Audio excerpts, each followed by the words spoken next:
Hi అండి. ఇప్పుడు బాగా వైరల్ అవుతున్న ఎగ్ రెసిపీ ఒకసారి చూసేద్దామని నేను కూడా ట్రై చేశానండి. అమ్మ బాబోయ్! ఇది ట్రై చేసేసి ఇది పర్ఫెక్ట్గా రావడం కోసం ఎన్ని తిప్పలు పడ్డానో, ఎంత టెన్షన్ పడ్డానో ఒకసారి చూద్దాం. ఓకేనండి, స్టార్టింగ్లో ఈజీగానే అనిపించింది కానీ నెక్స్ట్ మాత్రం అమ్మ బాబోయ్!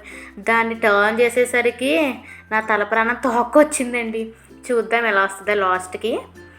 సేమ్ అందరూ చేసేలాగే చేశాను. ఇక్కడ మళ్ళీ నాకు ఈ ఉడికించిన గుడ్డు ఎందుకో ములగలేదనిపించింది. అందుకే మళ్ళీ పైన ఇంకొంచెం ఒక ఎగ్ తీసుకుని మళ్ళీ వేసాను. చూద్దాం ఎలా ఉంటుందో. కానీ లో ఫ్లేమ్లోనే చేసుకోవాలండి. మళ్ళీ ఓ పక్క టెన్షన్ ఎలా వస్తుందా అని.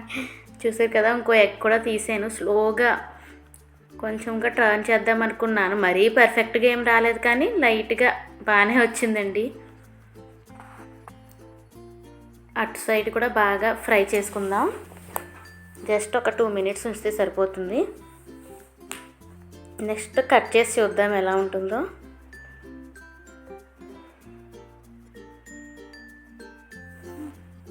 వామ్మో, నేనైతే మాత్రం చాలా టెన్షన్ పడ్డానండి.